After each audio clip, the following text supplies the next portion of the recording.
Hello everyone, আসসালামু আলাইকুম। এই যে রোস্ট বানার জন্য মুরগিগুলো পিস পিস করে কেটে নিয়েছি। তো রোস্টের জন্য লাগবে পেঁয়াজ, রসুন, আদা আর বাদাম।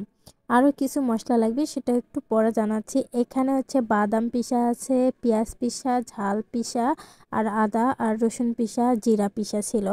তো এইগুলা হচ্ছে পিষে নিতে হবে আগে। পিষা ছাড়া কোনোগুলোই গোটা দেওয়া যাবে না।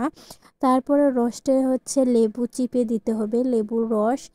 তো হ্যাঁ, আগে রোস্টগুলো কেচে নিতে হবে, ওইটার ক্লিপ নিতে ভুলে গেছি। তারপরে হচ্ছে হালকা মরিচ দিয়ে, মানে যেগুলা বাটা মরিচ ছিল সেগুলা দিয়ে মেখে নিতে হবে মাংসগুলো।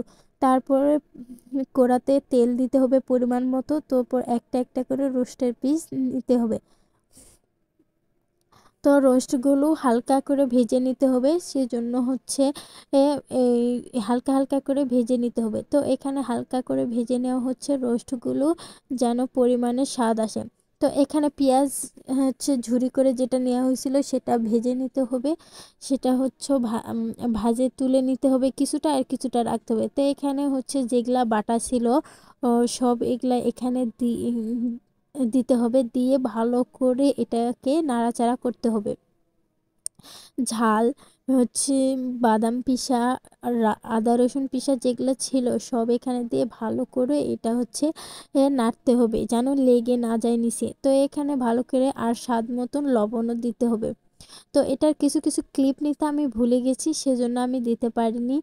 তো এখানে মোটামুটি তারপরে হচ্ছে তেজপাতা, দালচিনি এখানে দিতে হবে। দিয়ে যখন হালকা পুড়ে পুড়ে আসতে লাগবে, তখন আবার ভালো করে এগুলা দেওয়ার পর ভালো করে নেড়ে নিতে হবে। নেড়ে নেওয়ার পর হালকা পরিমাণ মতো পানি দিতে হবে, যেন এগুলা সব কষানো হয়ে যায়। তো এখানে পরিমাণ মতো পানি দিয়ে হচ্ছে নাড়া হচ্ছে, পরিমাণ মতো যা পানি লাগে সেটা দিয়ে ভালোভাবে নাড়াতে হবে, যেন নিচে না লেগে যায়। তো এখানে পরিমাণ মতো পানি দেওয়া হয়েছে, তারপরে এখানে ঘি দেওয়া হচ্ছে। আপনারা টেস্টের জন্য ঘিটা ইউজ করতে পারেন। তারপরে গুঁড়া দুধ দিয়ে ভালো করে এগুলো মিক্স করতে হচ্ছে, যেন কারোর সাথে লেগে না যায়, ভালোভাবে মিক্সড হয়। তারপরে রোস্টের পিসগুলো যেগুলো ভেজে রাখা হয়েছিল সেগুলো দিতে হবে। তো এখানে রোস্টের পিসগুলো যেগুলো ভাজা ছিল সেগুলো আমরা হচ্ছে দিয়ে দিলাম। তো কিছু পরিমাণ মতন আবার পানি দিয়ে রোস্টগুলো ভালো করে নাড়াচাড়া করে নিতে হবে। তারপরে হচ্ছে এখানে দই দিতে হবে। আপনারা টক দই ইউজ করতে পারেন বা এমনি নর্মাল দই। তো আমরা এখানে নর্মাল দই ইউজ করছি, টক দইয়ের বদলে এখানে হচ্ছে দই দেওয়া হয়েছে। দই দিয়ে যখন থকবকা বলক উঠবে একটু ঢাকা দিবেন, তারপর থেকে নাড়তেই থাকবে। তো নাড়তে নাড়তে যখন তেল বের হয়ে আসবে, তখন বুঝবেন যে রোস্টটা হয়ে গেছে। এই যে দেখেন আমাদের তেল বের হয়েছে, বের হয়ে আসছে। তো এখানে নাড়তে নাড়তে যখন তেল বের হবে, তখন এই যে ফাইনালি আমাদের রোস্ট রেডি।